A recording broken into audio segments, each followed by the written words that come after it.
We're going to take an early look at the waiver wire for Week 18. There's still some fantasy championships yet to be played. Some people stretch out their season to Week 18, and we're going to accommodate those people. We're going to look at the waiver wire all week long. We're going to look at your start sits. We're going to look at the must starts, and we're going to do those deep dives on the necessary players throughout the week.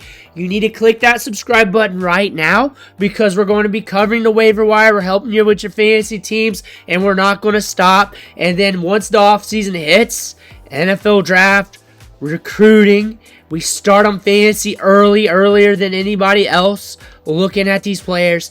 Click that button, stop missing out. But we're taking an early look at the waiver wire today to see who we might be picking up here in a few days. And we'll be covering the waiver wire again here in a few days as we go as deep as possible on the waiver wire every single week. But it's Week 18.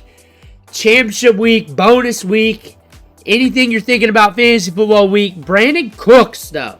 CeeDee Lamb's out. The ball's got to go somewhere. We had 8 targets in this game. Not the greatest targets, but we got Washington coming up in Week 18. Those are usually fire matchups with the Commanders. If Jaden Daniels can get loose there, pushing the game script, it's the Cowboys. You're not going to trust it, but it's the Week 18 waiver wire.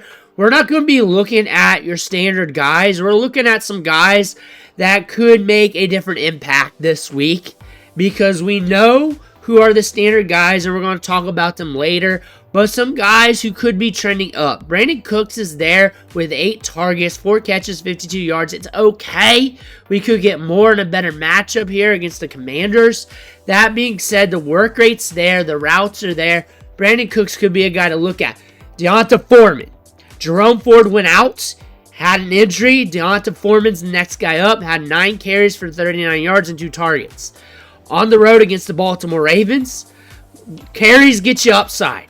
A touch merchant at least for the week. We're on the Browns, slower paced offense. You're not going to trust it. However, there are people making trades for Blackshear this week in Dynasty. So if you need it, here's another guy to look at. Foreman could be getting some work in Week 18. We're going to watch the injuries and the reports this week, but it looks like he's the next man up. Juwan Johnson got the targets against the Raiders. Spencer Rattler wasn't cooking, but we got more volume in this game. It was a little bit more advantageous, and there's nobody else really to catch passes in this offense. Juwan Johnson, 10 targets in this matchup. We got Tampa Bay on the road. They can usually help you get to a fire game script. Juwan Johnson might be a tight end to look at off the waiver wire if you're streaming tight ends. Alec Pierce. We're going up against Jacksonville in Week 18. If Joe Flacco's back there, at least the targets are going to be flying a little bit better, or a little bit more, maybe not better. Anthony Richardson could be back, but Alec Pierce stretching it down the field, and he's an upside dandy. We said this throughout the year. There's a lot of low games, but the high games are high with Alec Pierce. So if he can connect on those deep targets and get those upside plays, Alec Pierce could be the guy for you. Raheem Blackshear.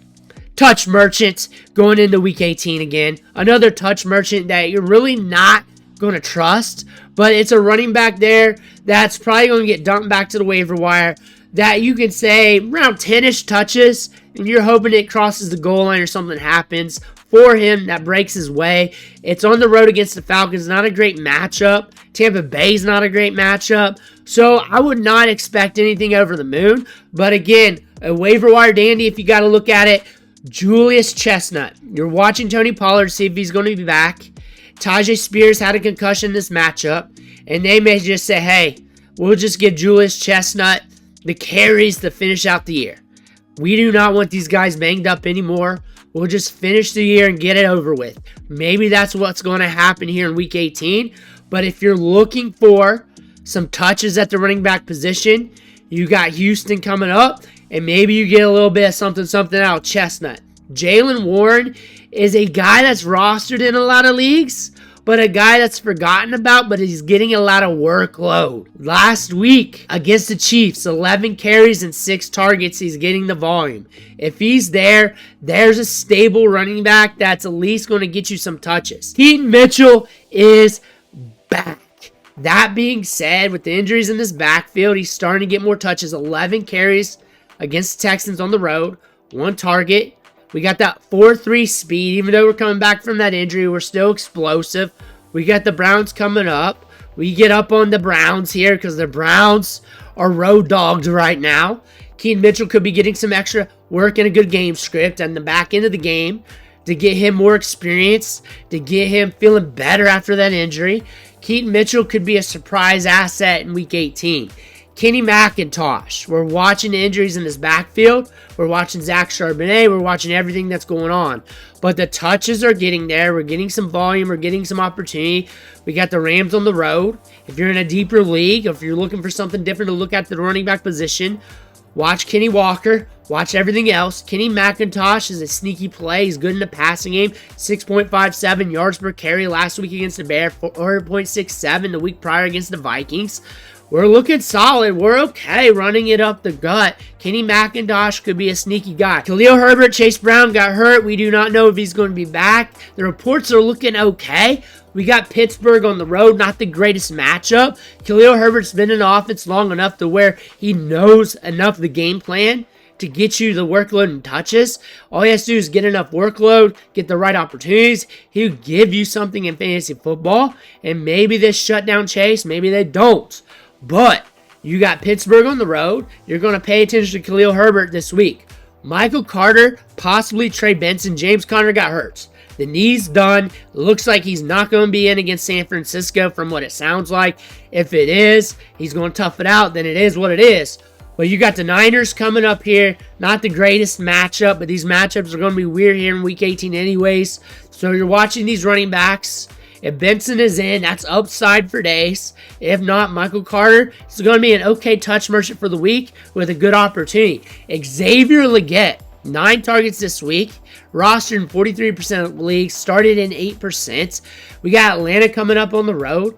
We could get some good volume in this matchup. Could be able to push the pace. Xavier Legette could be a guy to pick up here in the final week of the season. We're getting good volume. We're getting some good opportunity. He could give you some upside. But those are some guys to look at off the waiver wire. Again, there's other guys to look at here, like some backup running backs that are getting some opportunity that we talk about every week that you may want to look at. But the purpose of this video on Sundays is try to find those newer guys that you might be clamoring for come Wednesday, come Tuesday, when your waiver wire claims have to come in. Again, it's a Week 18 championship game. We also have to be a little bit more creative because these matchups are going to make things a little bit more creative with some of the changes prior to the playoffs, teams being out and everything like that. That being said, Week 18 championships are a little bit different. You got to be more creative. You got to look at the waiver wire a little bit more. That being said, on top of that, we're going to be back at you with more waiver wire talk. Hit that subscribe button so you don't miss out on that. I want to thank you for watching. Catch you on the next video.